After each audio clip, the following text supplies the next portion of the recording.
Estamos iniciando agora mais uma edição do programa Semeando a Boa Nova, levado ao ar todos os sábados das 8 às 9h30 da manhã. O programa Semeando a Boa Nova é uma realização do Núcleo Espírita, o Semeador de Santo André, e oferece semanalmente um tema da atualidade analisado diante dos ensinamentos da filosofia espírita de Allan Kardec. Participe enviando a sua pergunta ou comentário e concorra a um livro espírita.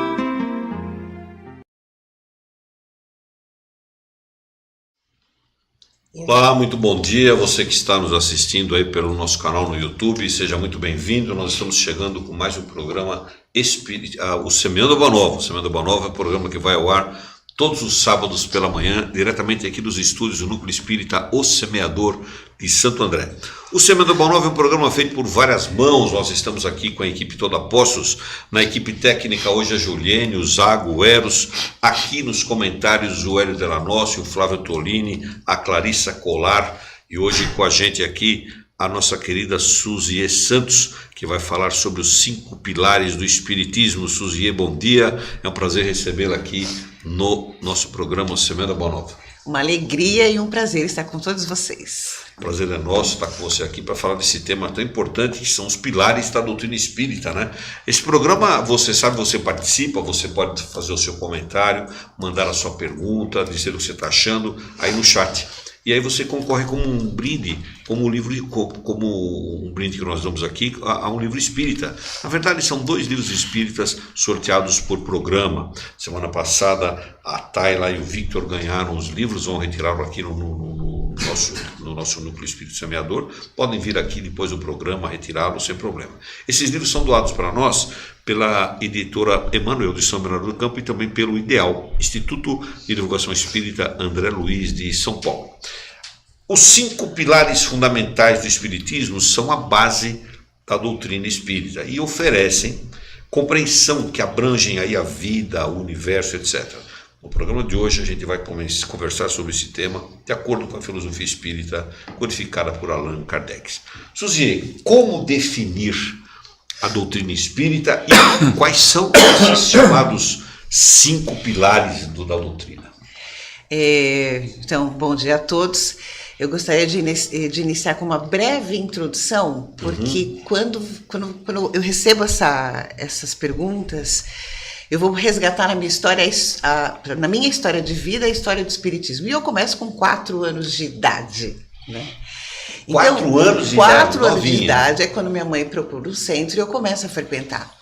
Então, a doutrina espírita, eu costumo dizer que faz parte do meu DNA, né? Eu sou parte, a minha vida foi sendo construída baseada na doutrina espírita.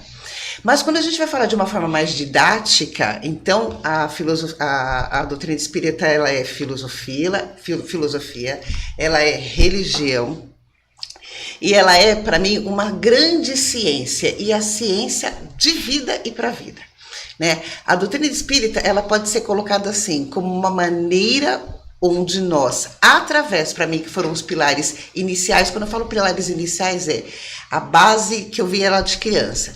Então, saber que existia um mundo espiritual, saber que existia uma comunicabilidade entre esses 2 mundos, e saber que existia uma vida futura, para mim foi de fato o que norteou uma vida inteira para mim. Então, definindo a doutrina espírita, ela é codificada por Kardec, que inicialmente sai lá da França num período extremamente materialista, e ela vem para o Brasil, então ela transborda para cá, com a missão de trazer para nós essa visão que a vida não é só matéria, que a vida é uma vida espiritual e que no cerne de tudo existe uma alma imortal dentro de um corpo mortal, que é a nossa nosso grande conflito existencial. Ninguém quer morrer, mas a gente vai entender dentro da doutrina que só morre o corpo.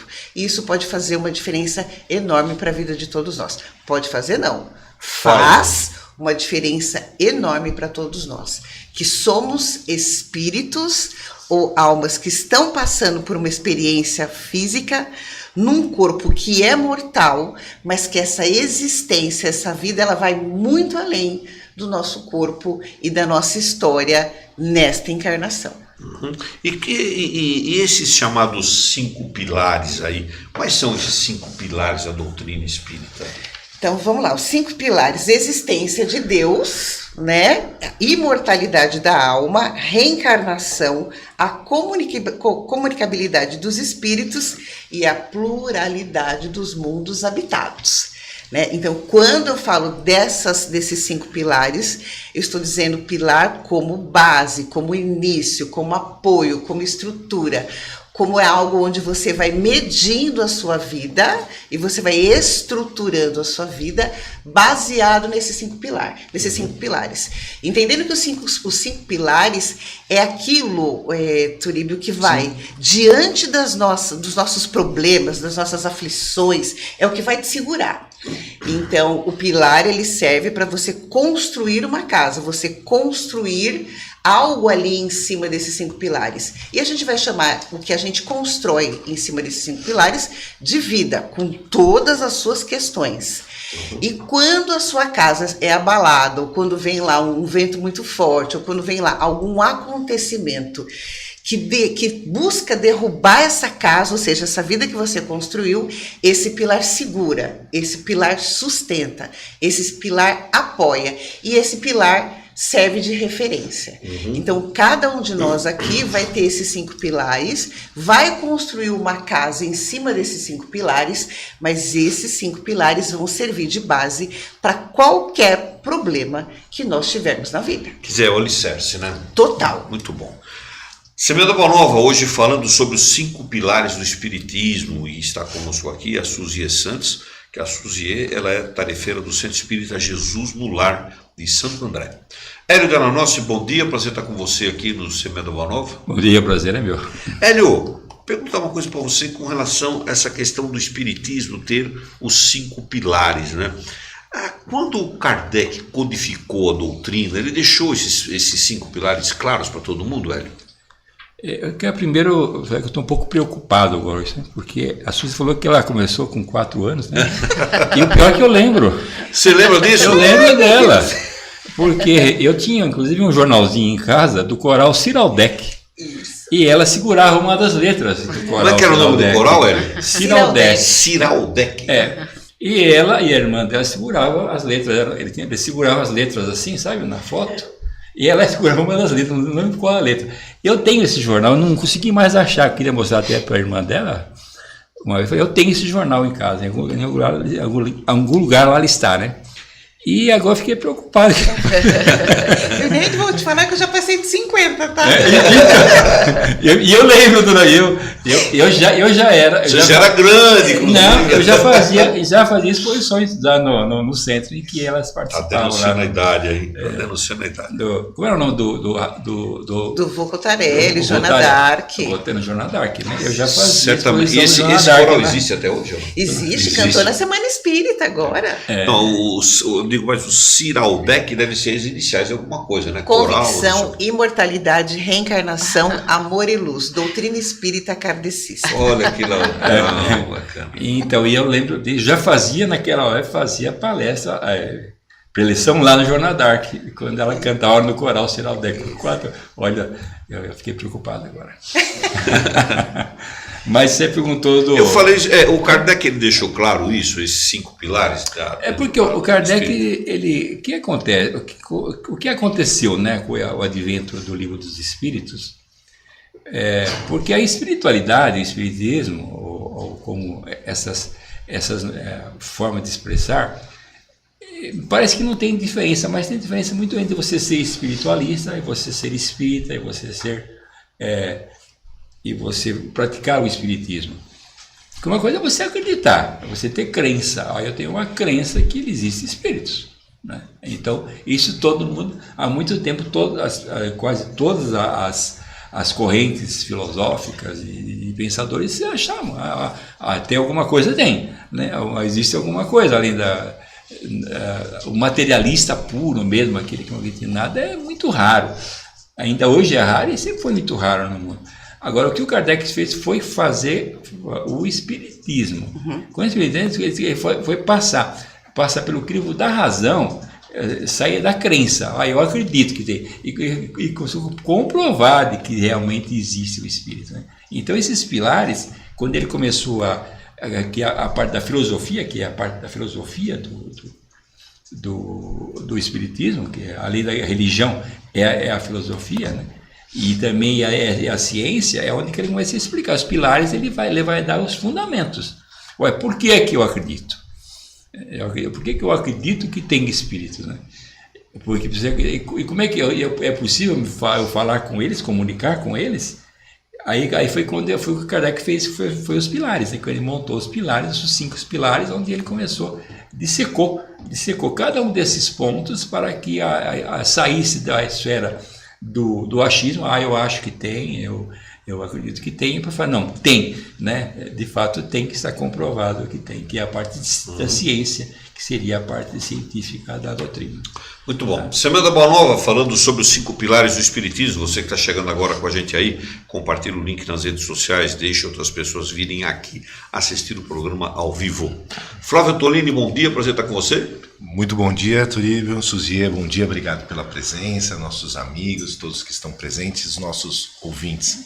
Flávio, a gente falando da doutrina espírita, o Hélio muito bem colocou essa questão do Kardec ter deixado claro esses pilares, etc. Por que mesmo as pessoas conhecendo, sabendo disso, sabendo que a doutrina tem esses pilares, que são os seus sustentáculos, né? Como a Suzier muito bem colocou, são as bases, né, da doutrina e tal, por que mesmo sendo assim, algumas pessoas desvirtuam, saem dele, vão buscar outras coisas fantasiosas? Por quê, hein? Turíbio, é sempre bom nós rememorarmos, né, essas circunstâncias. Como os males do cristianismo, eles não existem, e são oriundos do homem, no espiritismo acontece a mesma coisa. Existe em muitos momentos esse desvirtuamento, né, de todos os conceitos e todas as bases, né, que são realmente muito bem fundamentadas, né? Kardec teve todo um cuidado, todo um apreço para que esses pilares ficassem muito esclarecidos. O estudo científico, a forma, o método, tudo realmente foi muito bem organizado. Mas ainda o homem tem, né, por interesses particulares, tem por muitas vezes um misticismo, muitas vezes contrariando a fé, a razão, eles acabam achando alguns outros caminhos e criando esses subterfúgios para poder justificar suas crenças particulares, que não são embasadas, são baseadas muitas vezes nos pensamentos individuais, e essas questões realmente atrapalham. E dependendo de onde vêm essas informações, elas acabam perdurando e aí outras pessoas se sentindo influenciadas por essas questões. Então o que a gente tem que sempre buscar são as obras basilares. O que a gente sempre tem que nos alicerçar são os conceitos primordiais da doutrina, para que evite todos esses problemas.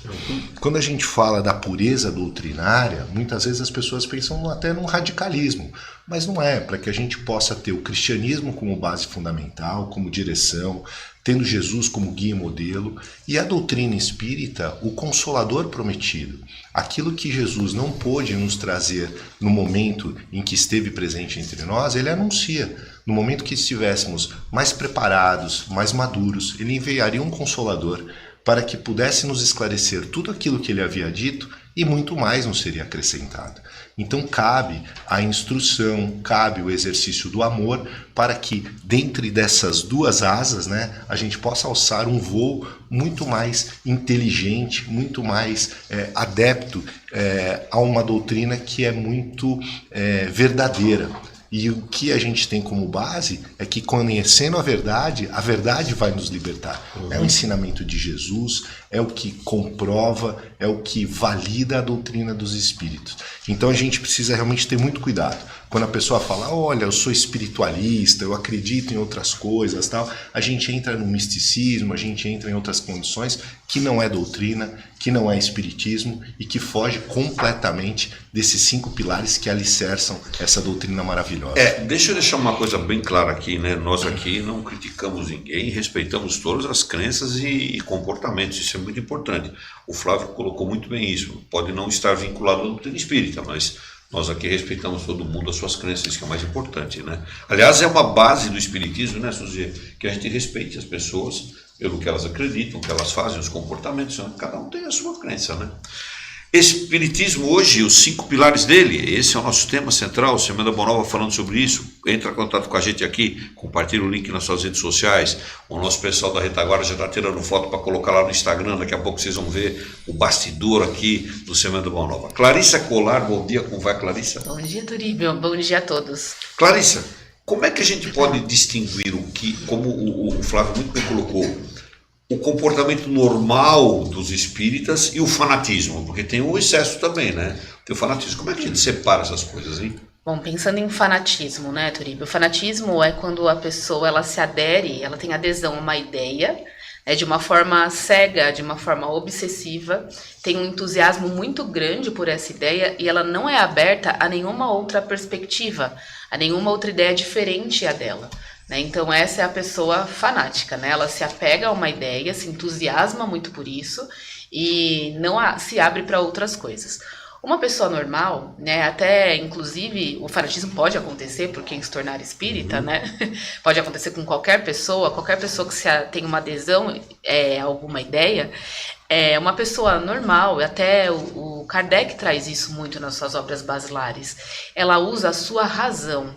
Ela é aberta a discutir, ela entende que nós estamos nesse planeta completamente uns diferentes dos outros, cada um no estágio evolutivo, cada um com uma ideia, e não existe melhor ou pior. Aliás, todas as boas religiões são aquelas que conduzem a Deus.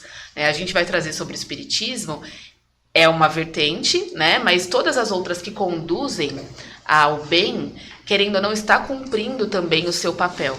Então, uma pessoa normal, como você disse, digamos assim, que não é fanática, ela está aberta... O comportamento normal. Normal. Ela está aberta a usar o seu raciocínio para estudar, compreender. É claro que ela vai ter mais afinidade. Um espírita tem mais afinidade com as ideias espíritas, mas ela está aberta a considerar outras perspectivas e compreender que a perspectiva diferente da dela faz bem para outras pessoas. Tem pessoas que se afinizam com uma outra ideia religiosa e que se leva ela ao bem, é só um outro caminho que vai chegar no mesmo lugar. Semana Boa Nova, hoje falando sobre o Espiritismo, os seus 5 pilares, né? Entre em contato com a gente aí, compartilhe o link aí para as outras pessoas virem assistir o programa também. Suziê Santos é a nossa convidada de hoje. Suziê, você falou aí dos 5 pilares, né? E o primeiro deles era Deus, que você falou, né? Sim. A existência de Deus. Como é que a doutrina espírita conceitua Deus? Como é que esse primeiro pilar é conceituado pelo Espiritismo? Então vamos lá, pegando o que é o Espiritismo, e eu lembro lá na mesa durante o Evangelho, que talvez seja a primeira grande fixação que eu tive mental, então eu estava lá. Deus é a inteligência suprema, causa primária ou primeira de todas as coisas, correto? Então, quando a gente fala que Deus é a inteligência suprema, ele é a causa de tudo e é tudo de tudo, então você imagina isso para uma criança de 5 anos de idade, não vai ter entendimento, né? E aí, durante essa trajetória que eu faço com o Espiritismo, participando disso na minha vida, eu vou fazer um parênteses bem tranquilo aqui, quando a Clarice fala do fanatismo. Então, há uns 30 anos atrás, eu não estou falando de menos, há uns 30 anos atrás, eu sempre, muito fervorosa na doutrina espírita e estudiosa, me questionei em algum momento se eu estava fanática ou não, porque eu fecho todas as possibilidades de olhar para as outras religiões, e me chega a fala, não sei se vocês já passaram por isso, dizendo que Kardec está ultrapassado. Isso toda hora parece. O Espiritismo está ultrapassado. A internet está repleta disso. E aquilo me feriu inicialmente no meu ego. Como assim está ultrapassado? E aí eu fui tentar buscar entender um pouco por que a gente estava considerando o Espiritismo ultrapassado.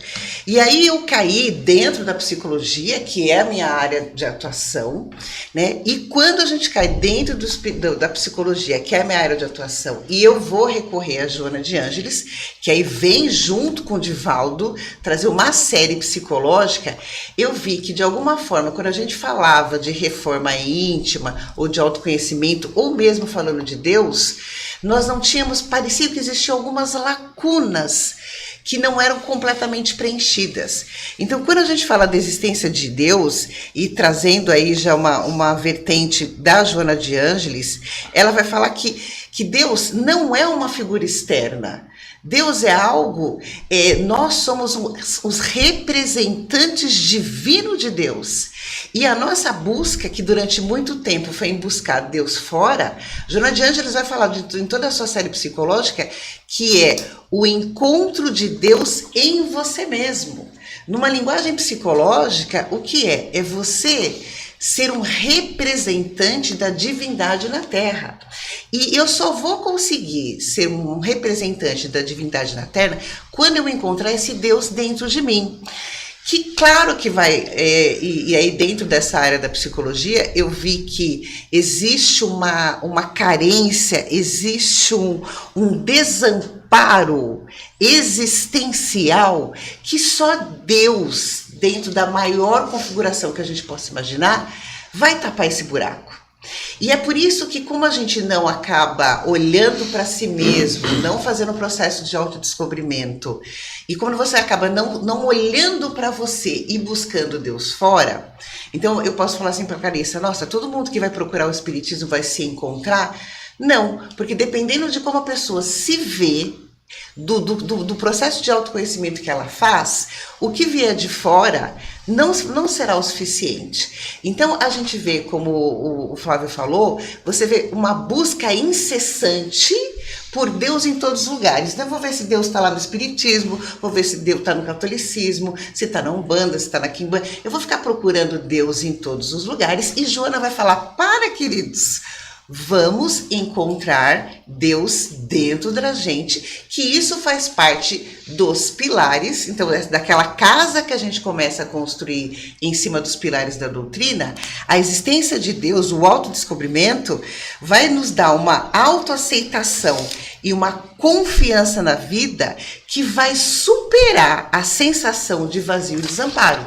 Então, quando nós conseguimos olhar para a doutrina espírita, quando conseguimos olhar para esses pilares e entendemos que esse Deus ele é interno, eu vou superar a pior sensação que o ser humano pode ter, que é desafio, que é desamparo e vazio interior.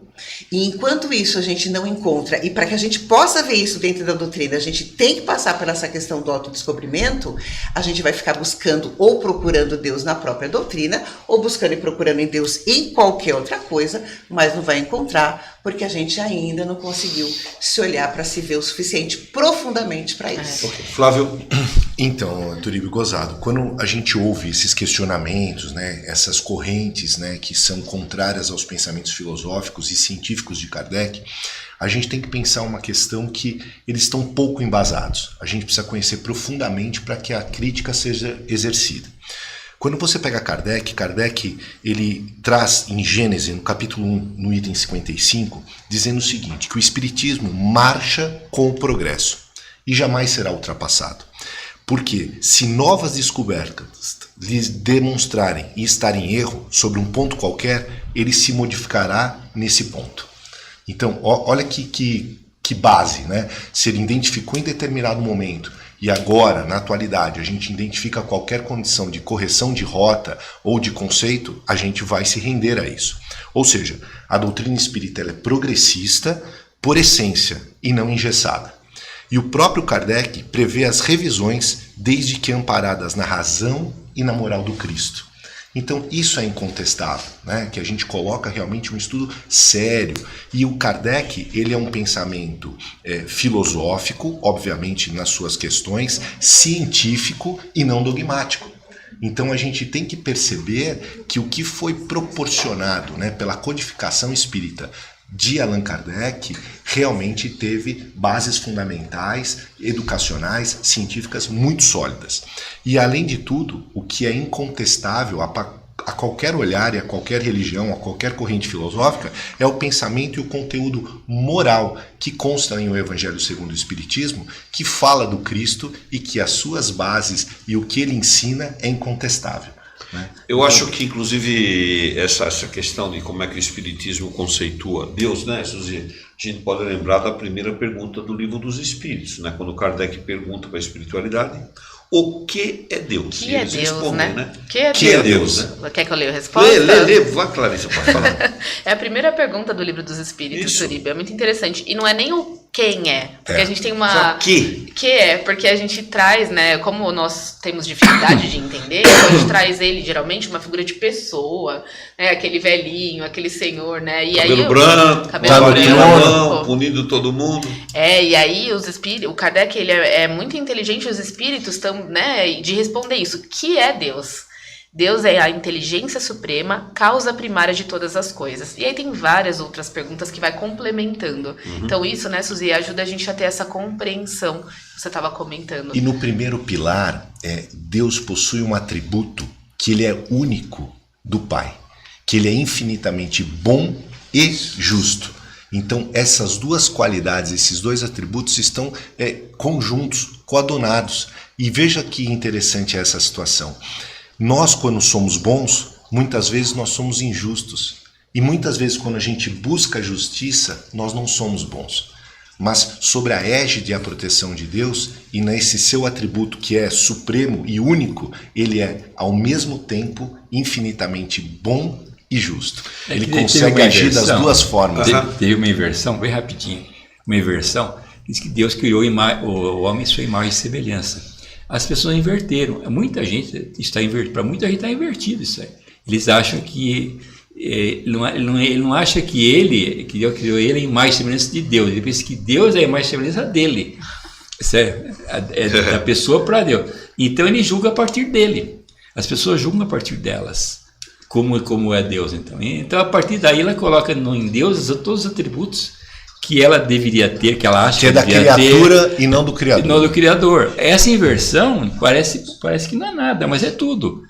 Enquanto nós não entendemos que nós somos criados à imagem e semelhança, é Ele que nós somos a imagem e semelhança dele, não Ele não é a nossa imagem e semelhança nossa. Porque a pessoa que é sua, você começa a colocar nele atributos nele, querer coisas dele que está da sua imperfeição. Mas esse é só o primeiro pilar, daqui a pouco nós vamos falar dos outros também, né? Já eu vou perguntar sobre o segundo aqui para a Suzy. Clarissa, como é que nós estamos nas redes sociais? Dá uma geral pra gente aí. Nossa, tem bastante gente aqui, Turibio, passando. Tem até perguntas para a Suzy já. Tem gente lembrando do coral, a Vera Lúcia, falando que todos nós do coral te abraçam, Suzy. Então... Meu abraço e carinho eterno, né? Esse coral vive em mim até hoje. Eu venho cantando as músicas do coral, eu vim para cá hoje cantando. Vai ter uma capela aqui hoje? Vai ter uma? Não faria que vocês passarem essa vergonha ali. Mas era um coral muito, era muito afinado, ele levava muito a sério essa coisa. Que bom. A Semana Espírita, vocês que abriam a Semana Espírita, né? Era o coral, Sim. Era para esse coral. Muito bem. Passando por outros nomes aqui, o William Barros até complementou o comentário do Flávio, dizendo que a fé pode andar sim junto com a razão, né, Flávio? Mandar um abraço para a Neuma Lima, Marildo Augusto, a Rosa Brandieri até estava nos ajudando aqui, né, trazendo a definição de Deus, Cláudia Santos, a Suzete que está acompanhando aqui, a Maria Sabuleski, enfim, tantas pessoas. E tem perguntas também, viu? Deixa para depois? Não pode fazer a primeira pergunta para a Suzy, já faz para ela aí. Tem uma pergunta, ela vai gostar dessa, é do William Barros. Acho que ela começou a falar um pouquinho isso na primeira resposta dela. A gente pode considerar os pilares do Espiritismo como ferramentas práticas de equilíbrio emocional e evolução pessoal? Sem dúvida alguma. Então, quando a gente está falando de equilíbrio, e é interessante, sem me estender muito, a gente acredita que equilíbrio é algo estático, e o equilíbrio não é estático, o equilíbrio é algo dinâmico. O que significa equilíbrio?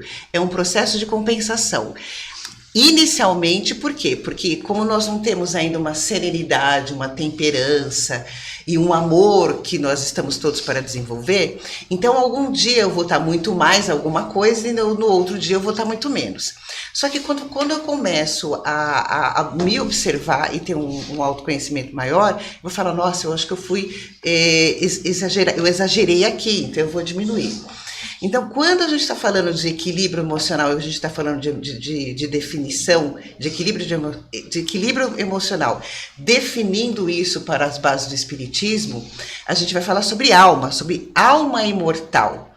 né? Então, quando a gente está falando de alma, eu estou dizendo, inicialmente, assim que meu corpo for embora, o que vai ficar a meu respeito? Vai ficar o que eu sinto e o que eu penso. Ou seja, quando eu passar pela desencarnação, que o meu corpo não estiver mais presente, eu vou ser o que eu penso e o que eu sinto, o que eu vibro. E eu vou chamar isso de alma, né?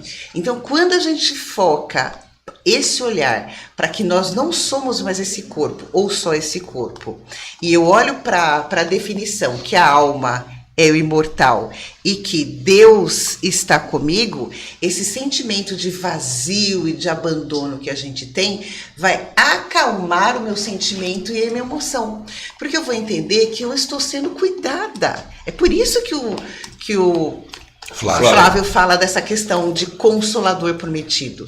Ele vai dizer, você jamais estará só. Então, veja suas emoções, concentre-se mais em se autoconhecer. Tem esses pilares como vida, como norte para você. E você jamais vai se sentir sozinho ou desamparado. Mas tudo isso a gente só consegue, Clarissa, quando a gente tem clareza das nossas emoções. E as nossas emoções não são serenas, não são amáveis o tempo todo. Então, sim, vamos ter que aprender a lidar com o nosso egoísmo, egocentrismo, e sim, somos ainda extremamente egolatria, né? Nós temos um narciso que vive em nós. É por isso que quando o nosso amigo fala, porque a gente não se faz imagem e semelhança de Deus, a gente se coloca como o próprio Deus, e aí tudo que não for sobre o nosso olhar, que ele é muito narcisista, a gente não vai achar que é justiça, né? A gente vou botar a justiça sobre o meu pilar. Quantas maldades foram feitas em nome da justiça e bondade de Deus, mas elas são um reflexo da nossa ainda criança emocional. Eu quero voltar nesse assunto da imortalidade com você, mas antes de voltar no assunto, eu quero convidar você que está nos assistindo a responder a enquete que vai aparecer no chat. A enquete vai perguntar assim para você: que sentido tem a reencarnação para nós? A primeira alternativa é uma oportunidade de progresso. Alternativa B é uma escola de amor constante. E a alternativa C é a renovação da esperança. Responde para a gente aí no chat qual é a sua opinião. Suzie Santos é a nossa convidada de hoje. Suzie, eu quero voltar agora na imortalidade.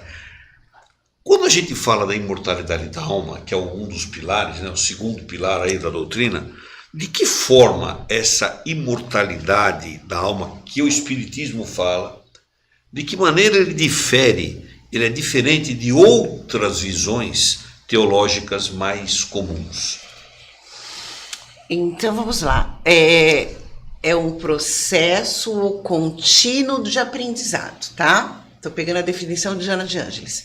Então, o que é a reencarnação? O que é a imortalidade de alma? Se eu sou uma alma ou um espírito que está encarnado, um espírito que é uma alma encarnada, e eu estou passando por um processo de aprendizagem, a reencarnação vai dizer que esta aprendizagem é um grande processo. Dentro do quê? Não é da minha vida personalidade, eu, Suzy e Cristina, é enquanto espírito imortal, eu vou passar por um processo de aprendizagem, onde cada existência minha, ou cada vida que eu tiver, vai me especializar mais em alguma coisa.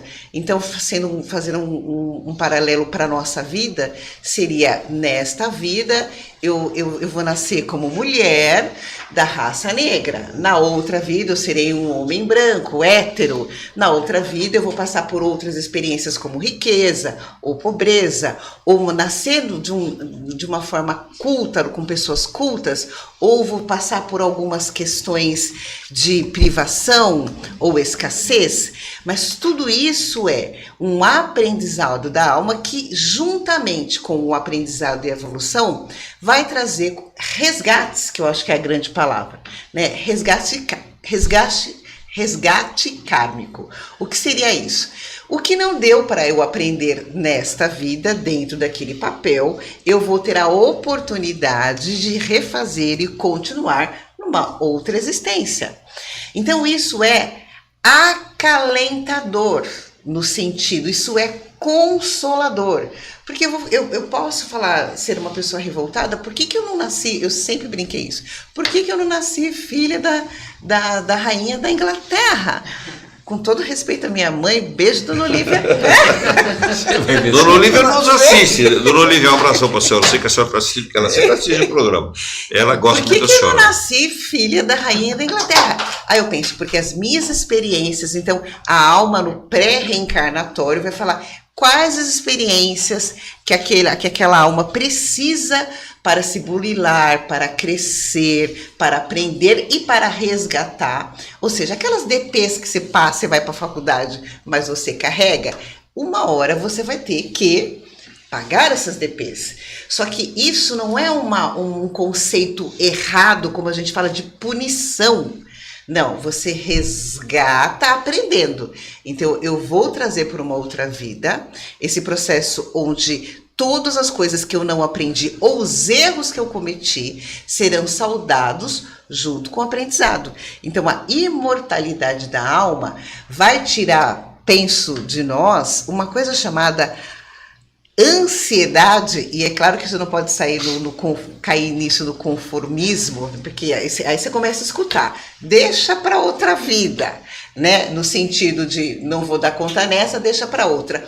Ou o que eu acho tão negativo quanto isso é um karma meu, então eu tenho que aceitar e não vou fazer nada com isso. Né? A coisa é assim, porque é karma meu. Então eu faço uma maldade, ou eu não observo muito bem o que eu estou construindo para minha vida, a vida vai trazer consequências negativas a respeito disso, e eu vou botar isso na conta de uma vida passada e fico tranquila. Não, então a imortalidade da alma enquanto conceito vai dizer que é um processo contínuo de aprendizagem onde a morte não existe e há apenas mudanças de estados vibratórios. Então não adianta, eu vou deixar para uma outra vida, só que quando você desencarna, você vai carregar com você todos os dessabores ou todas as doenças emocionais e psicológicas e mentais que você produziu nessa vida, você vai carregar para outra.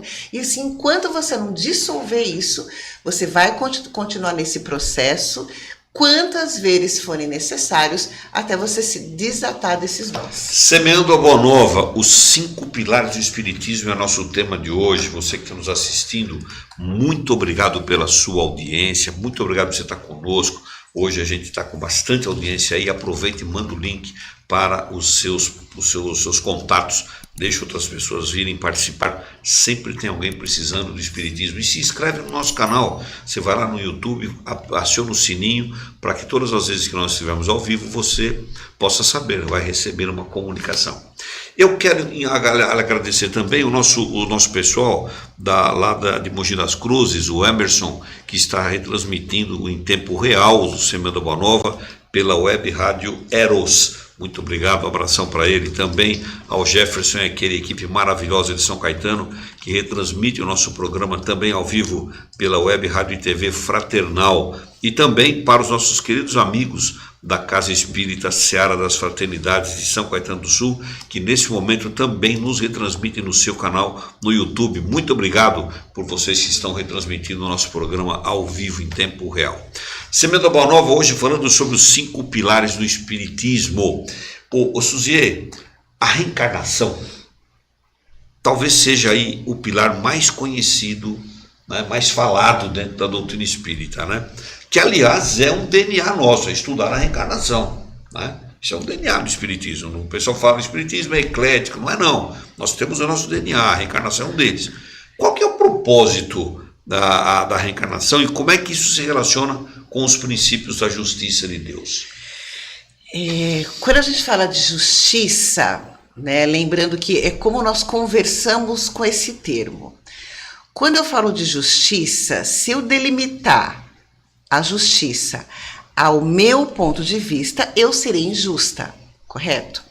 Então, quando a gente fala de justiça divina, eu estou dizendo que eu não tenho a consciência, eu não consigo ter acesso ao tamanho que isso tem, a amplitude amplitude que isso tem. É muito amplo o que eu chamo de justiça divina.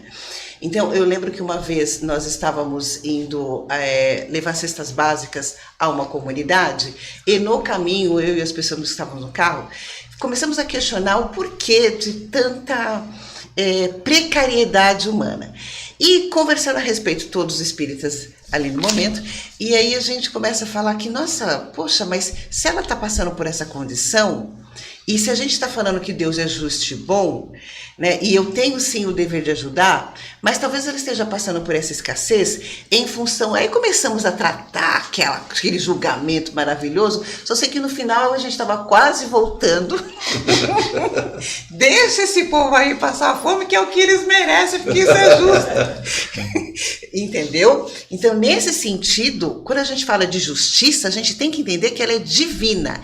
E se ela é divina, a gente não tem ainda a capacidade de entender a grandiosidade disso e de como ela se aplica. Então, qual que é a lei que vai falar que a justiça é divina? A reencarnação. Então, quando eu falo que nós vamos passar por várias vidas, e dentro dessas vidas, nós passaremos por várias experiências.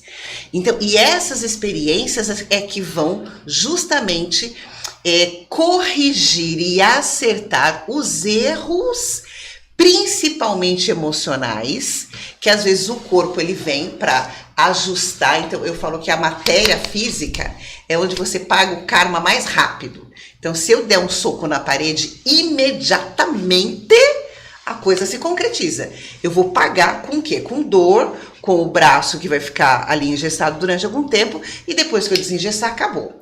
Agora, quando eu estou falando de questões emocionais e relacionais, o que eu te feri, o que eu provoquei, que pode ter mudado completamente a sua visão de vida, eu vou passar anos para poder resgatar. Eu prejudiquei, eu feri a tua alma, eu feri o seu ser no mundo, e aí eu vou demorar muito mais tempo para poder resgatar isso. Quer dizer, a reencarnação passa a ser uma oportunidade, então, né? Sempre oportunidade de resgate junto com o aprendizado. Então, se eu te ferir em alma, num núcleo emocional, psicoafetivo, relacional, não é um me desculpa que vai curar.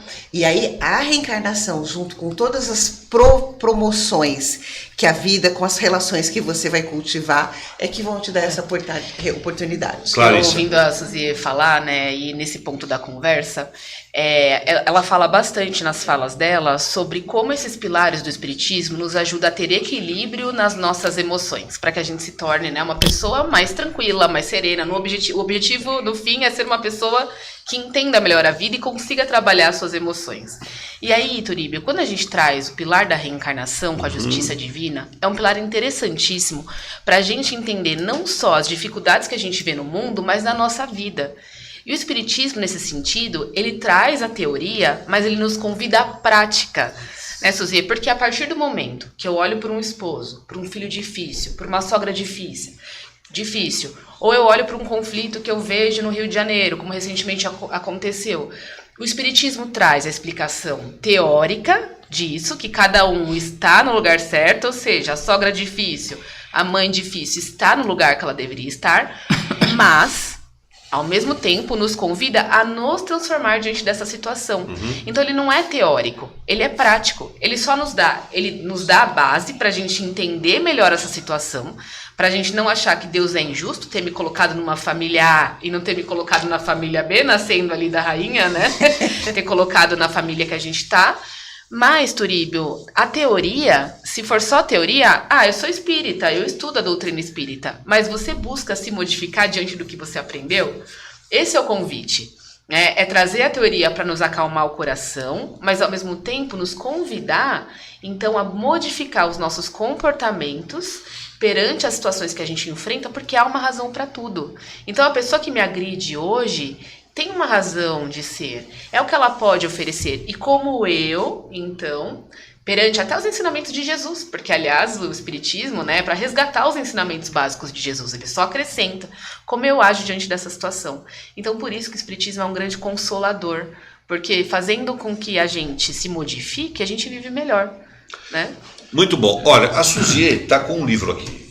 Você sabe que quando os nossos convidados trazem um livro, a primeira coisa que eu faço, eu pego o livro, mostro para todo mundo o livro, está aqui, ó, tá? Refletindo a Alma, a Psicologia Espírita de Joana de Ângeles, é o livro que a Suzy trouxe para a gente aqui na psicografia do Divaldo. Isso. E eu faço o que eu vou fazer agora, vou abrir Por aqui favor. o acaso, vou ver o que eu abri aqui, onde eu abri, né? O centro espírita pode ser considerado como um hospital de almas, portanto, um espaço terapêutico, no qual existem valiosas contribuições para o reequilíbrio da criatura humana assodada por todos os tipos de aflições. Olha que legal, hein? Um convite para as pessoas frequentarem uma casa espírita. Tá aqui, ó, a recomendação do livro de hoje, ó, Refletindo a Alma, a Psicologia Espírita de Joana de Ângeles, psicografia do Divaldo Franco. Muito obrigado, viu, Suzy, por você trazer esse livro para a gente aqui. Você sabe, Turíbio, que Fala, Hélio. entre as inversões, se você retornar lá na Casa do Caminho, quando o primeiro núcleo cristão foi a Casa do Caminho, quando a religião cristã se transformou-se em religião oficial do Estado Romano, veio um monte, todas as religiões vieram para lá, né? Até para agradar os Césares lá, tem que tudo ver. Mas quando o pessoal veio para lá, para o cristianismo, eles vieram com tudo, trouxeram o que eles tinham lá nas religiões deles, né? Os egípcios. Uma pessoa não pode pregar ali no chão, não. Ele tem que subir, tem que ter um altar, né? Tem que ter alguma coisa para ele subir em cima, e puseram um altar, né? Olha, a pessoa não pode pregar com qualquer roupa. Tá bom? Ele tem que ter um paramento, puseram paramento, e foram incorporando no cristianismo primitivo tudo aquelas coisas que existiam nas religiões, né, de onde cada um veio, né? Então foi suntuosidade. A igreja, mas não é a igreja, a casa de Deus, como se fosse, tirou a casa de Deus dentro do homem, pôs para fora, né? Isso. Não, a casa de Deus tem que ser suntuosa. Aí criou as igrejas, então foi colocando para fora. Caso semelhante aconteceu com o Espiritismo, está acontecendo com o Espiritismo, a mesma coisa. Nós deixamos de ser, os espíritas deixaram de ser aquele ser pernicioso que atrapalhava a Igreja Católica, atrapalhava o pessoal, né? E aí começou, muita gente veio, e cada um veio e trouxe alguma coisinha de onde ele veio também, foi colocando coisas aí. E a maior inversão que eu acho que existe, que a primeira inversão foi aquela que eu falei, quando a pessoa pensa que Deus, que Kardec, eu imagino a dificuldade que Kardec teve, no momento em que ele estava codificando, criando o Livro dos Espíritos, para poder explicar, falando, isso aqui não é religião. Falo, não é religião, mas é religião, mas não é religião, porque para não confundir essas coisas, né? Assim como houve houve esse problema de você confundir a imagem de Deus, que Deus é a sua imagem, inverteu-se, né? Inverteu-se dessa maneira, também tem uma inversão muito grande que vem na reencarnação. Porque a gente imagina que nós confiamos em Deus, né? E nós temos fé em Deus, então eu tenho fé em Deus, mas é Deus que tem fé em nós. Se você inverter e imaginar que Deus é que tem fé em você, porque se ele te pôs para jogar, imagina que um técnico, ele te pôs você para jogar, né? Ele te pôs no mundo, ele tem fé. Cada vez que ele permite que você levante da cama de manhã, que você saia, que você se levante, que você vá se manifestar, é porque ele acredita em você. Se você, a hora que você colocar essa posição de que ele acredita em você, que ele está esperando alguma coisa, que você faça alguma coisa com aquilo que ele te aquinhou, certo? Com a tua inteligência, com o teu corpo físico, com tudo que você tem. Você está apetrechado, como diria lá no norte, você está apetrechado para se manifestar no dia. Você sai com tudo aquilo, mas você não faz nada, né? Não, é para você fazer, né? Você tem certeza absoluta que ele está confiando em você, que ele está esperando que você faça, né? E na hora que você entender que ele confia em você, que ele tem a fé, que Deus tem fé em você, né? Aí você começa a ter fé em Deus, né? Aí que é o retorno, né? Eu gostaria que a Suzy falasse um pouquinho dessa inversão que as pessoas fazem, que como ela também é terapeuta, ela é psicóloga também, né?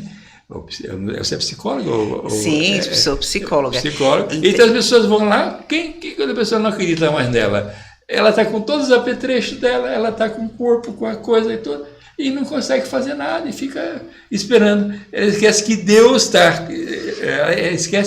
está colocando fé nela. E ela perde aí que ela perde a fé em Deus, ela desconecta. Né? Porque às vezes nós nos apequenamos no sentido de limitar a palavra ação, né? Então a ação, ela é ação no sentido de quando eu vou fazer alguma coisa. Então todas as vezes que eu estou fazendo algo, eu estou agindo.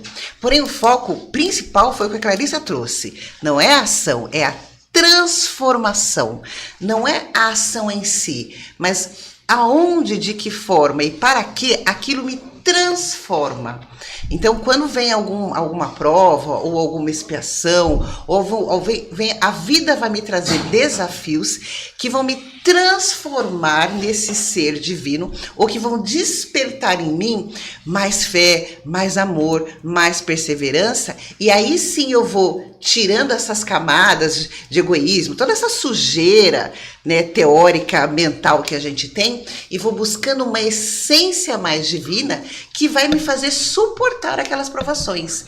E aí quando eu vou, em função de algum acontecimento, ter que trazer o perdão, ter que trazer a gratidão, ter que trazer a tolerância, a indulgência. Uma coisa é eu falar da indulgência, outra coisa é eu olhar para o Fábio e falar, meu Deus do céu, eu preciso perdoar o que ele fez, né? E fazer todo um trabalho, sabe, de ok, ele é um irmão, ele não sei o que, ele tem os BOD. Isso vai me transformar em algo bom, melhor, e eu vou respirar falando, nossa, hoje eu olho para ele e não quero mais matar, né? Sim. O Suzy, a gente está falando da reencarnação, né? E aliás, eu queria agradecer a nossa audiência, porque o pessoal está fazendo vários comentários aqui, viu? Tem um outro programa acontecendo no paralelo aqui na rede social. Mas o Fábio fez um comentário, obrigado, Fábio, falando sobre a reencarnação na Bíblia. E ele fala, será que o diálogo de Jesus com Nicodemos foi um exemplo de reencarnação? Ou foi um exemplo de citação da reencarnação na Bíblia? Então, a Clarissa vai ler para a gente aí o que é que, claro, não vai ler o diálogo inteiro, o que é que o apóstolo, está lá no apóstolo João, no capítulo 3, acho, do João, né? A Clarissa vai colocar aí como é que foi esse diálogo e onde Jesus falou sobre a reencarnação para o Nicodemos. E eu quero que você preste atenção, que eu vou chamar a atenção de todos para um detalhe que tem nesse diálogo. Por favor, Clarissa. E é até interessante que depois vem uma outra pergunta que vai nesse sentido. Por que na Bíblia não se comentou sobre a reencarnação? Pois é, eu vou então, exatamente aí que eu vou fazer um comentáriozinho, porque que a Bíblia não usa a palavra reencarnação. Na época de Jesus, no Novo Testamento, eles não usavam essa palavra. Mas tem um detalhe importantíssimo, que eu vou chamar a atenção de você. Presta atenção, por favor. Primeiro, Turíbio, quem que é Nicodemos, né? Quem era o Nicodemos, né? O Nicodemos, ele era um fariseu na época de Jesus, né? Quem eram os fariseus?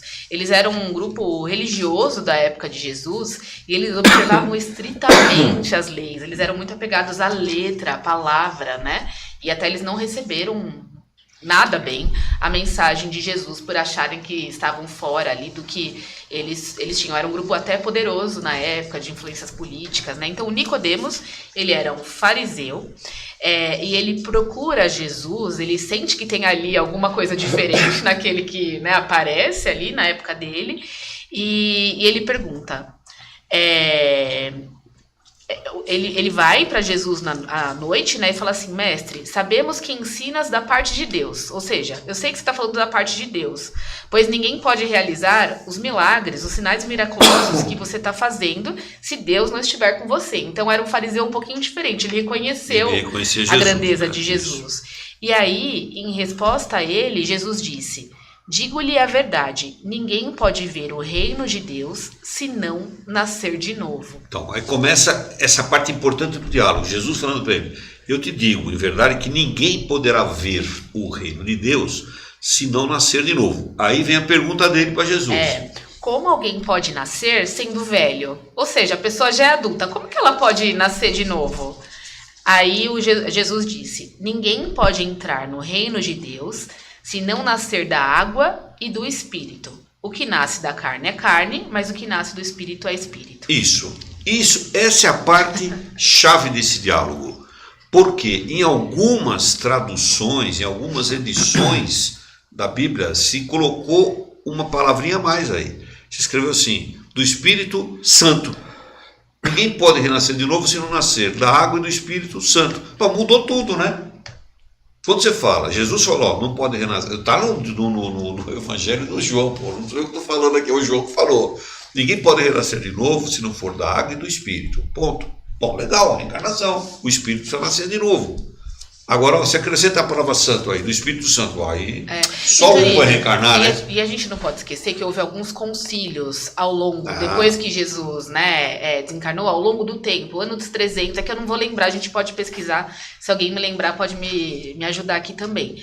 Teve um dos concílios que se retiraram a ideia da reencarnação dos evangelhos, que ficaram dos apóstolos, dos que vieram, porque a ideia da reencarnação trazia uma ideia de justiça divina, ou seja, quem era rei agora podia ter sido um escravo, quem é um escravo poderia ter sido um rei, então isso incomodava, né, o poder ao longo, né, da humanidade, e isso foi retirado. A gente pode resgatar ao longo do programa aqui qual foi o concílio que foi tirada essa ideia de reencarnação. Mas na verdade também, Clarissa, às vezes a gente pode estar maximizando alguns conceitos, mas a condição é muito mais simples na condição da tradução, né? Se nós pegarmos não só o concílio que tem uma questão proibitiva, né, por dimensões filosóficas e interesses religiosos, mas dentro do aramaico, que era uma das línguas faladas por Jesus, ele colocava um sentido literal que falava nascimento do alto, né? Então essa expressão em aramaico pode significar tanto um nascimento ou renascimento espiritual,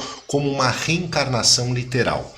E aí nós temos uma obra muito rica do professor Severino Celestino que chama Analisando as Traduções Bíblicas.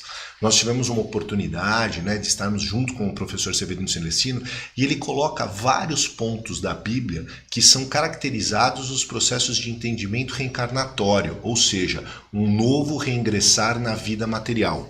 Um deles, que para mim é até melhor do que o do Nicodemos, não só fazendo uma análise comparativa, é que criou-se aí uma expectativa, né, um entendimento maior, porque o fariseu Nicodemos tinha uma representação política e uma influência social muito grande. Mas é a questão trazida no Evangelho de Mateus que fala de Elias e de João Batista, né? Então, se a gente pegar o Monte Tabor, a transfiguração, ali existe uma explicação máxima, principalmente para nós que somos espíritas. E diz assim, Elias já veio e não reconheceram.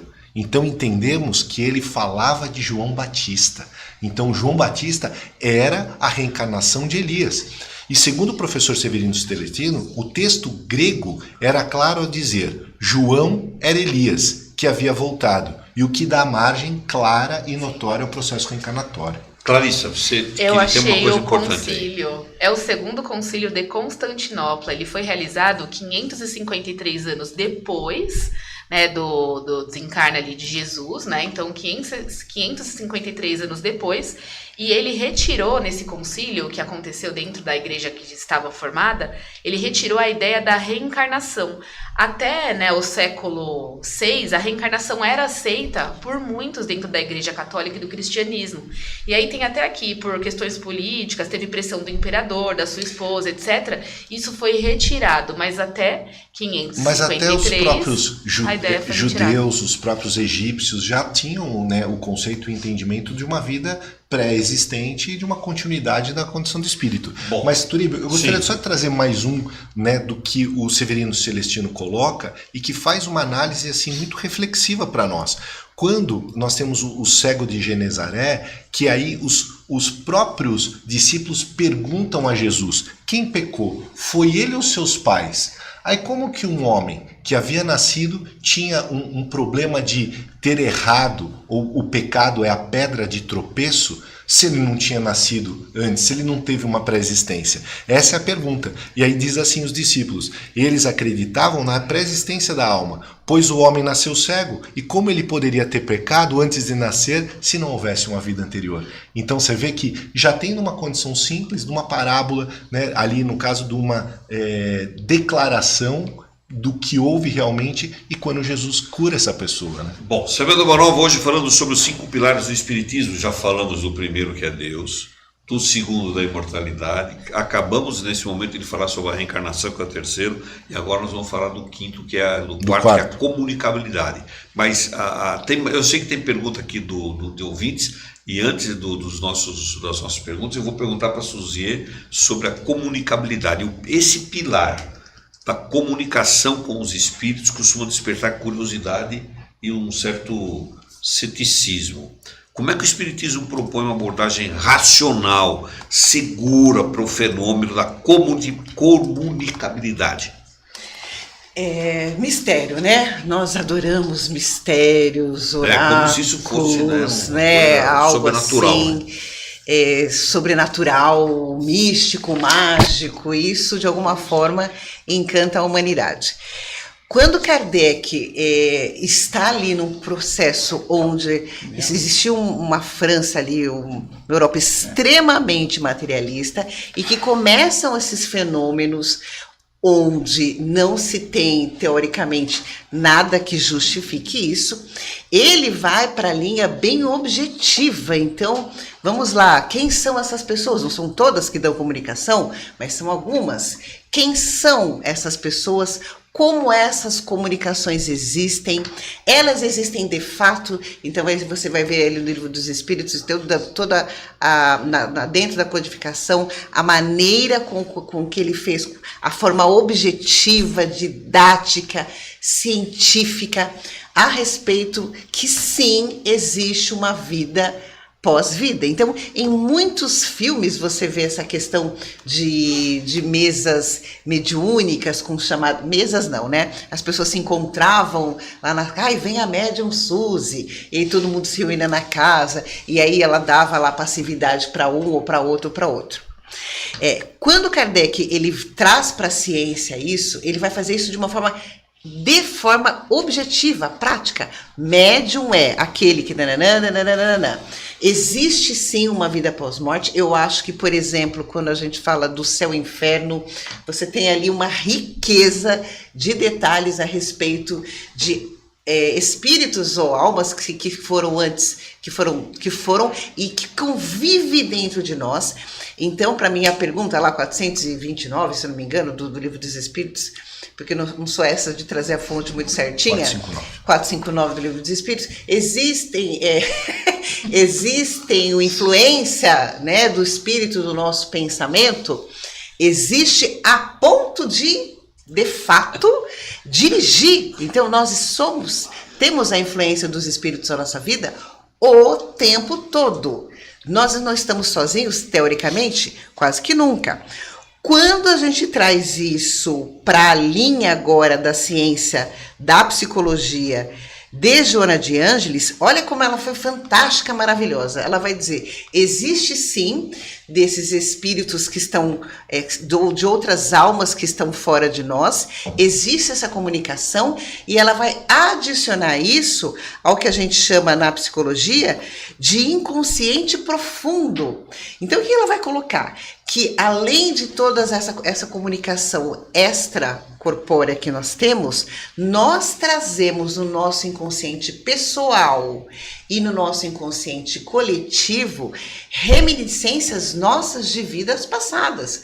Ou seja, quando eu falo, brincando, que eu não fui filha de rainha, pode ser que eu esteja trazendo dentro do meu inconsciente pessoal, né, um quê de rainha que eu já tenha vivido, e isso está no meu inconsciente, e que de vez em quando eu posso dialogar com uma rainha que existe dentro de mim, que fala, poxa, essa aqui não é minha vida. Aí você tem Ivone Pereira, que ela traz assim, de uma forma fantástica, É assim, a vida presente e a vida passada, a vida presente e a vida passada. Só que, claro, para Ivone Pereira, para mim, para o Turíbio, que somos seres bem comuns, isso não vem de uma forma muito clara, mas o meu inconsciente pessoal está despertando isso o tempo todo. Está tendo conflito no estágio, exatamente. Né? Então você nasce numa família, você vai passar algumas questões, você fala, mas isso aqui não é meu, isso aqui não sou eu, uma sensação de não pertencimento. Não, parece que eu não pertenço a essa casa, a essa vida, parece que eu nem sou dessa família, eu sou muito mais afim, eu tenho muito mais afinidade com a turma de lá, com a família de lá, ou até você vê indivíduos que nascem, a família inteira vamos pegar uma coisa mais simples, né? A família inteira é palmeirense, aí vem um e fala assim, eu serei o corintiano. Entendeu? Trazendo aí, né, para tudo, religião. Então, você traz esse inconsciente coletivo, você traz esse inconsciente pessoal e essa comunicabilidade que antes ficaria com Kardec restrita a espíritos de fora, você pode ter acesso ao seu eu interno quando a gente se trabalha e fala assim, peraí, então essas tendências que eu tenho, essa vontade que eu tenho, não é só influência de um espírito que possa estar se aproximando de mim, mas é também uma influência que eu trago dentro do meu inconsciente pessoal, do meu inconsciente coletivo, que eu tenho que trazer uma comunicação entre eles. Né? Então, porque às vezes a gente se limita e vai dizer assim, não, tudo que eu penso que não sou eu é algo que é fora. Aí a Jônia vai falar assim, pera, tudo que você pensa que não é você pode ser influência do inconsciente coletivo, ou seja, de toda uma trajetória de humanidade, ou pode ser sim uma parte sua de uma outra vida que em alguns momentos específicos ela eclode, ela aparece, ela vibra, como se fosse assim, bom, aqui eu tenho uma direção, aqui eu vou ter uma noção de que eu não vivi uma vida só. E se a gente passar e prestar atenção bonitinho sobre isso, a gente vai ver que em alguns períodos da vida traz alguns gatilhos que não estão só ligados à questão de fora, mas que estão ligados a questões internas e interiores.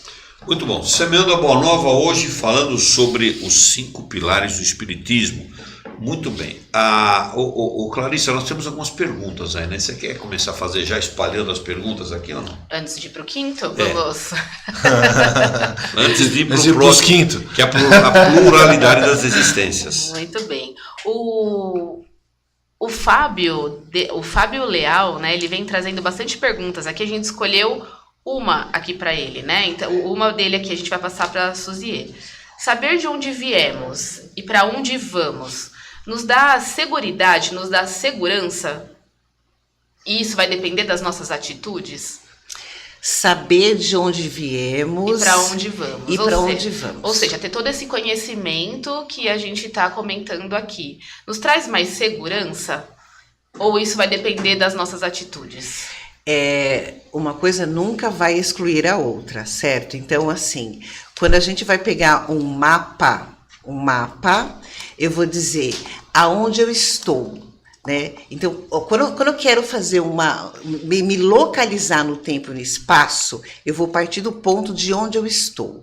Quando eu falo assim, se eu estou aqui, eu vou precisar olhar para trás para pensar o que me trouxe até aqui. Então, algo eu fiz para que eu chegasse até aqui. E diante de onde eu estou, eu vou ampliar para onde eu quero ir. Para onde eu quero ir. Então, o que me trouxe até aqui e daqui, o que isso me transformou e para onde eu quero ir. Quando a gente fala de pilares do Espiritismo, nós estamos dizendo que esses pilares são uma direção. Então, eu posso falar a imortalidade da alma, a comunicabilidade dos espíritos, o processo da reencarnação, a existência de Deus, elas vão me dar uma direção. Então, eu sou um espírito que vai ter que buscar um sentido e as minhas ações, e aí diferenciando, mapa não é o território. Então, quando você pega no seu GPS e tá tudo azulzinho, né? De vez em quando estão os vermelhos. Mas aí, a hora que você está naquela rua e que você vai olhar e você vai ver que ela é esburacada, que ela tem lombada, que ela está com o carro dos dois lados, é aí que as minhas ações vão ser diferenciadas. É para lá que eu quero ir, mas o caminho que eu estou trilhando é o único, primeiro? É o melhor, segundo? O que eu faço diante das lombadas e de carro dos dois lados? Eu paraliso? Eu fico com medo? Eu fico irritado? Eu quero voltar? Então, o caminho nos é dado. Agora, a forma de caminhar, que são as minhas ações, vão ser totalmente diferentes conforme a postura. A postura é eu quero chegar. Esse caminho talvez não seja melhor, eu não esperava que tivesse tanta lombada, mas enfim, deixa eu pegar isso, isso e aquilo e continuar no caminho. Então, facilita sim as ações. Vamos lá, Clarice. Eu vou fazer uma pergunta aqui para o Hélio, agora da Lourdes Siqueira. Já vou entrar no próximo pilar aqui. Viu? No Vamos último lá. pilar, né? Eu acho que ela tem relação, essa pergunta aqui, de mediunidade, comunicabilidade com os espíritos, viu? Mas eu vou deixar para você aqui. Gostaria de saber se no nosso cérebro tem algum ponto que a ciência considera como um ponto divino. A ciência, ela não sei se a ciência considera, né? Mas nós consideramos que seja a glândula pineal, né? A glândula pineal, ela tem esse condão de nos dar toda a questão do nosso direcionamento, do nosso posicionamento, inclusive geográficos, inclusive a nossa posição aqui no planeta, físico e espiritual também. Então é a glândula pineal por onde há esse processo, esse contato, né, entre o mundo espiritual com o mundo material, né? Clarissa, tem mais aí? Tem uma pergunta do Fábio Leal sobre os saduceus. Eu estou tentando resgatar aqui. Que é os saduceus? Os judeus aceitavam a reencarnação, Isso. mas os saduceus não. Pode explicar? Sim, os saduceus não, mas os fariseus aceitavam, que era o outro grupo político da época. Os saduceus não aceitavam, os fariseus aceitavam, como tem hoje, a dualidade de formas de pensar, né? Vamos lá, tem mais aí? Por enquanto não, acho que pode ir para o quinto Muito bom, pilar. vamos lá. Então, nós falamos do primeiro pilar, que é Deus, Luzia. Sim. Falamos do segundo, a imortalidade da alma. Falamos do terceiro, a reencarnação. Falamos do quarto, a comunicabilidade. Agora vamos para o quinto, a pluralidade dos mundos habitados.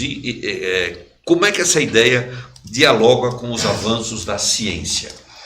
Menino, quando eu li essa pergunta, eu falei, Ave Maria. Porque quando você fala de mundos habitados, a primeira coisa que me veio quando eu li essa pergunta foi James Webb, tudo bem?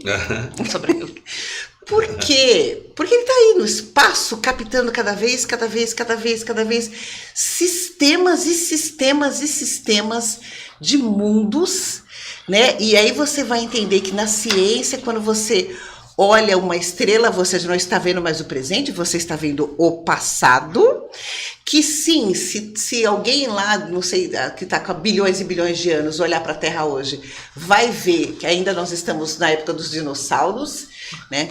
Então você vê que você olhar para o espaço, você olhar para o universo e você fazer essa pergunta, você fazer um paralelo juntamente com Cristo, quando ele fala, há muitas moradas na casa do meu Pai, é impossível a gente acreditar que só exista esse tipo de vida nessa constelação de universos. Então, sim, existe uma pluralidade de mundos habitados. E aí, quando a gente vai, eu falo assim, olha, não dá para você pegar o mar todo, pega a estrelinha que está na sua frente e joga para o mar para você se acalmar. E aí, quando eu trago isso eu concentro isso no nosso mundo como exemplo, eu vou falar assim, que hoje, sei lá, pegando uma notícia de hoje, lá no sul, eu não sei se no Paraná, em função desses vendavais, algumas pessoas vivenciaram um mundo que nós não vivenciamos.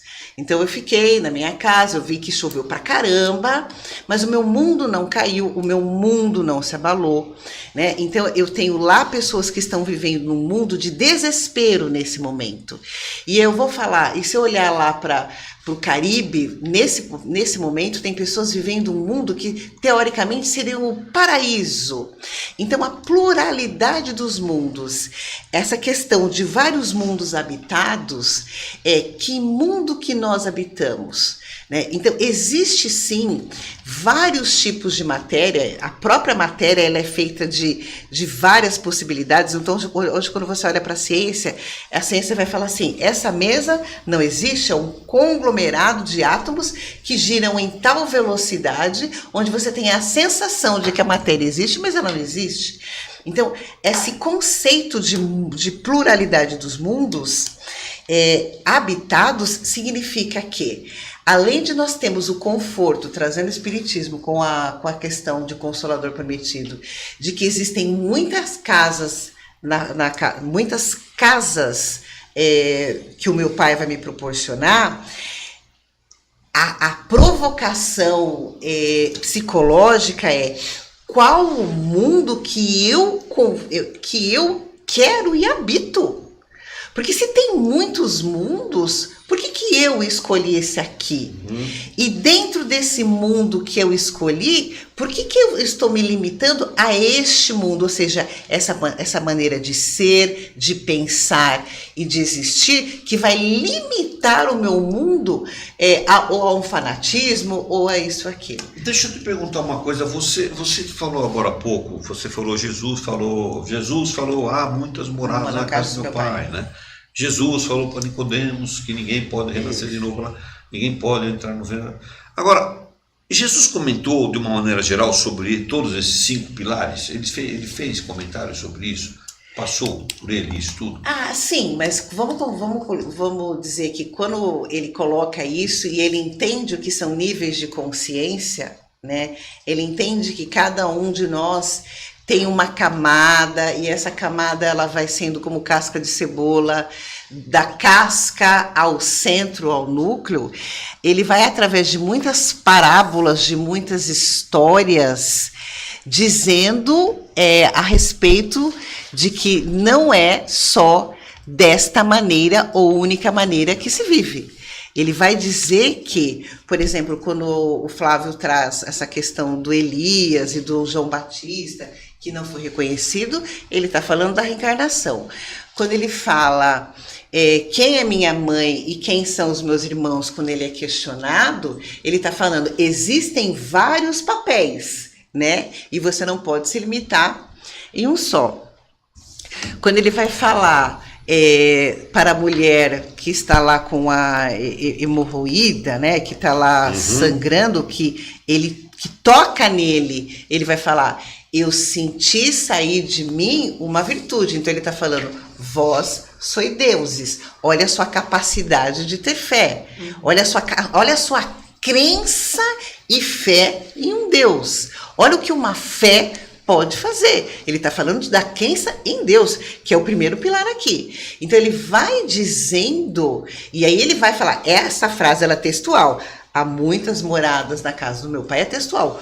Todos os outros pilares, né, ele fala, e quando o vosso mundo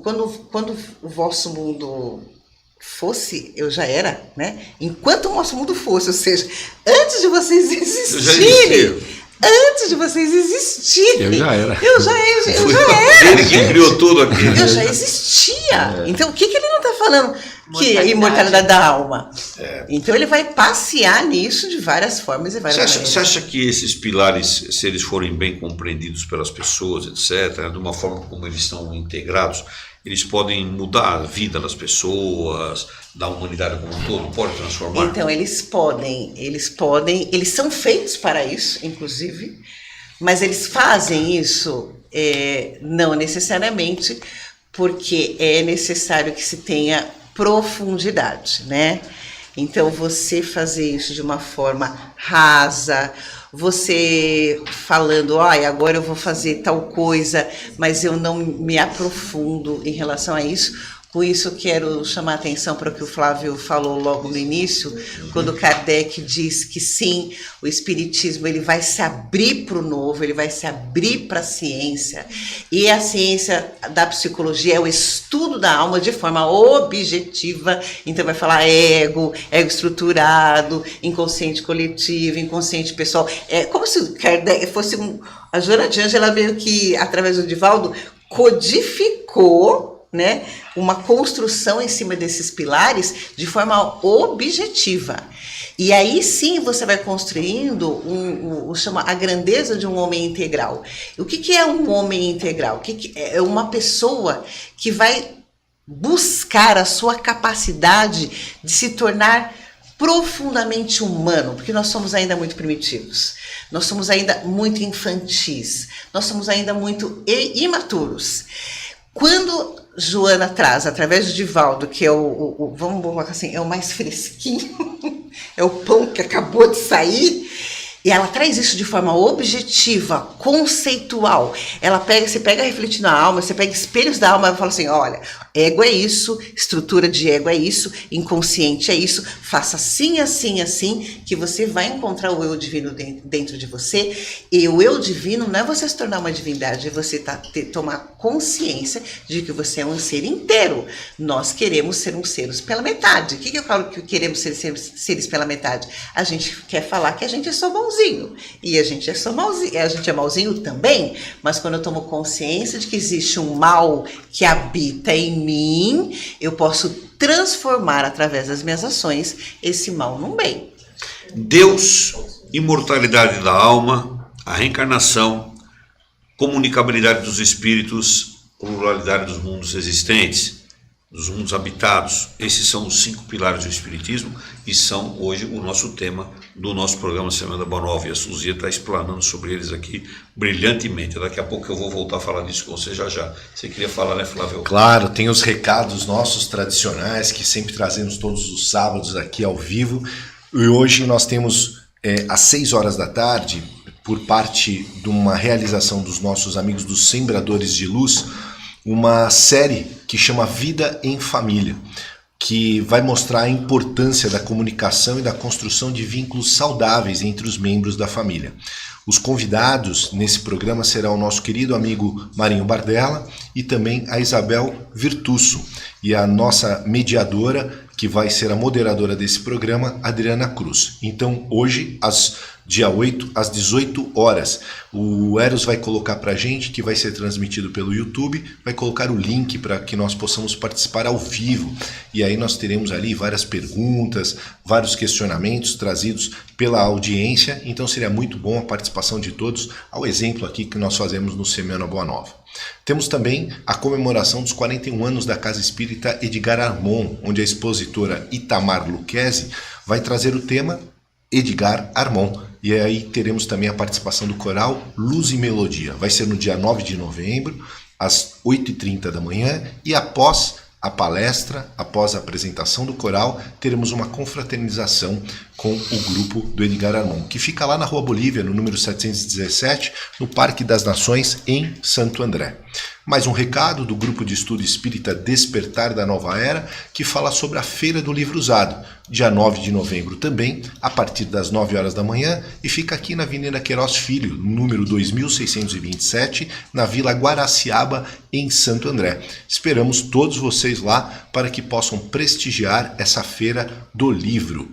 E para que o pessoal também comece a anotar nas agendas, somente no dia 28, 29 e 30 de novembro nós traremos maiores detalhes para falar sobre o Natal Solidário realizado aqui pela Prefeitura de Santo André, aonde teremos uma barraca do Núcleo Espírita O Semeador com o nosso tradicional açaí e o sanduíche delicioso de calabresa com queijo, entre outras variações, que a gente depois, até o dia 28, nós estaremos anunciando o número da nossa barraca para que a gente possa saborear esses deliciosos itens que nós comercializaremos lá. Suzy, como é que a gente pode compreender, vivenciar esses pilares do Espiritismo na nossa prática diária, no nosso dia a dia? Como é que a gente pode fazer isso? compreendendo, observando, trazendo para a consciência as nossas ações. Então, as nossas ações são baseadas em 2 fundamentos, que é o porquê e o para quê. Tá?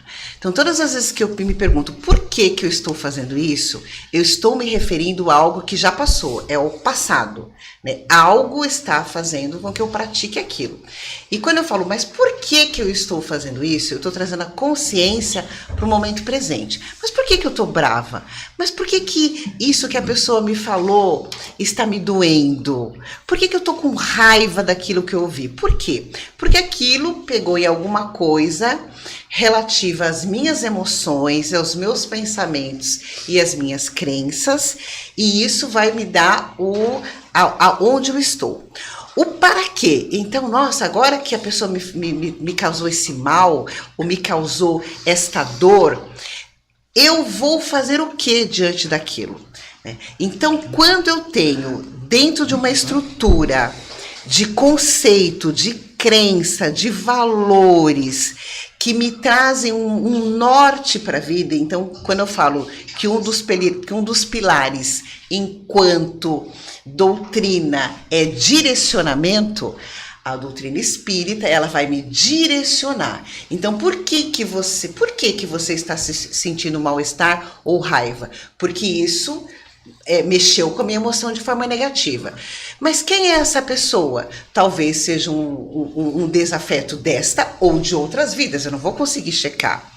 E o que você vai fazer diante disso? Eu vou avaliar isso em curto, médio e longo prazo. Quanto tempo? Isso daqui a 5 minutos vai valer quanto? Ou o que eu fizer aqui, o que vai implicar para vidas futuras?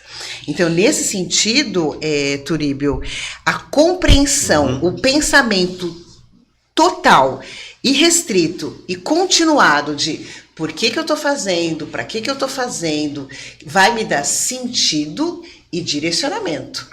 Pautado em linhas gerais de pilares, e quando eu falo pilares, são estruturas reais e profundas desses conceitos que nós trabalhamos hoje. Dificilmente você vai errar. Você vai errar porque é processo de aprendizado, mas as suas decisões serão mais maduras, mais profundas, mais racionais e menos emocionais. Então a gente brinca, né, dentro do nosso meio, que nós somos todas crianças brincando e choronas em parques de diversão. Então você vai ver que muita parte ou uma grande parte das pessoas ainda se considera uma grande vítima, certo? Se acha assim injustiçada, inclusive por Deus, né? Independente aí de postura filosófica ou religiosa, uma boa parte da humanidade ainda se sente vítima, injustiçada e presa, né? Completamente presa. Se sente desamparada emocional e espiritualmente porque não tem pilares reais, verdadeiros e profundos a respeito da vida. Quer dizer, muda a vida, né, Suzy? Totalmente. Clarissa Colar, como é que nós estamos aí hoje? Quem são os ganhadores ou ganhadoras, não sei, dos livros de hoje? Hoje, Turíbio, é a Miriam Auríquio e o Cristiano Rossi. Parabéns a Miriam e o Cristiano que ganharam os livros. Como é que eles fazem para pegar os livros? Está ali na tela, né? É aqui para buscar no Núcleo Espírita O Semeador, em Santo André, na Rua Itapiranga 312, de segunda a sexta-feira, quarta-feira à noite ou sábado durante a manhã. E aqui no Semeador, agora às 10 horas, quem vai estar aqui? Hoje é a Neide Barbosa, com o tema Piedade. E essa palestra não é transmitida pelo nosso canal no YouTube, não, é só presencial. Presencial, a gente convida a todos que ainda dá tempo de vir. Legal. Muito bem, tá? Então, parabéns aos ganhadores dos livros de hoje, a todos vocês que estiveram aí participando desse sorteio. Muito bem. Saiu aqui o resultado da enquete de hoje. Que sentido tem a reencarnação para nós? A alternativa menos votada foi a C, Renovação da Esperança, com 10%. Qual o sentido da reencarnação para nós? A outra votada, segunda votada, a alternativa B, 15%, Escola do Amor Constante.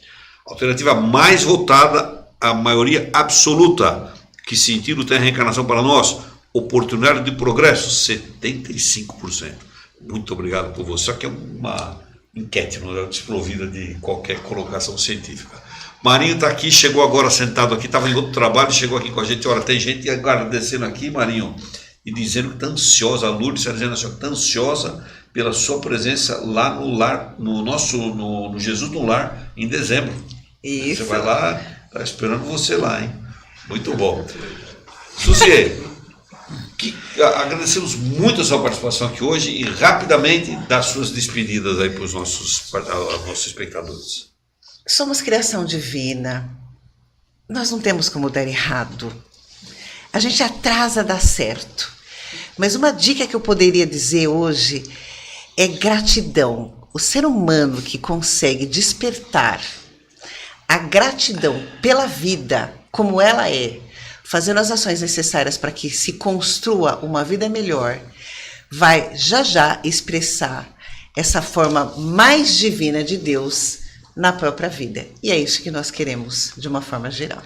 Gratidão por hoje. Hoje, muito obrigado, viu, Suzy? Foi muito útil as suas explicações aí, muito ricas, né, para o nosso aprendizado nessa manhã aqui. Parabéns, obrigado por você ter vindo aqui. Deus, imortalidade da alma, reencarnação, comunicabilidade dos espíritos, pluralidade dos mundos habitados. Esses são os 5 pilares do Espiritismo que foram trabalhados no programa de hoje pela Suzy Santos, a nossa convidada. Semana que vem, o perdão diante da ciência na atualidade. Estará conosco aqui o Renato Barjude. E você que esteve conosco até agora, lembre-se que Kardec, ele não disse, fora do Espiritismo não há salvação. Ele disse, fora da caridade não há salvação. Nem sempre terás o que desejas, mas enquanto você estiver ajudando os outros, você encontrará os recursos que você precisa. Tenha uma boa semana.